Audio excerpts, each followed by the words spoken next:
The goal of our study was to look at the data on patients with CNS tumor treated with larotrectinib, and those patients had these NTRK fusions.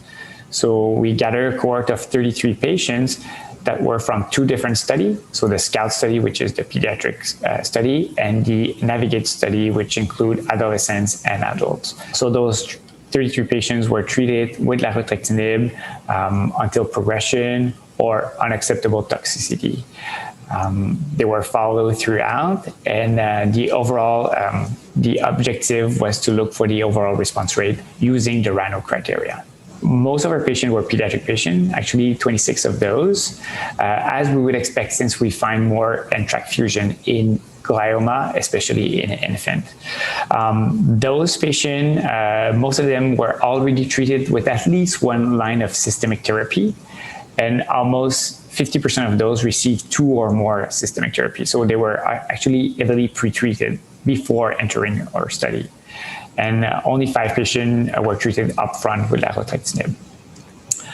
Most of our patients had, as expected, glioma, and most of them were actually high-grade glioma, especially in infant. And most had NTRK2 fusion, which is the opposite of what we see with non-CNS tumor, where it's actually more NTRK1 and NTRK3. And we demonstrate an overall response rate of 30%, with 3 patients actually getting a complete response and 5 patients a partial response. When we look at the median time of response, it was quite short, with less than 2 months. So this is when the first MRI was done after 2 cycles. So the response were quite rapid, as was demonstrated in other study with non-CNS patients. So we demonstrate that the response were durable over time. So the study is still ongoing, especially the SCOUT study for the CNS patient. So we expect to gather more patients to better appreciate what's the actual response rate but on a longer run, because some of the patients that we present have been treated for less than 2 months.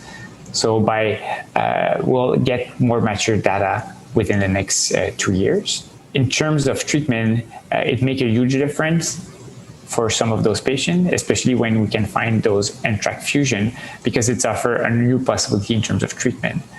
For some of those patients, standard treatment, let's say for high-grade glioma, cannot include radiotherapy or chemotherapy because they're so young. So larotrectinib could offer another therapeutic opportunity, and we can see that it can be efficacious.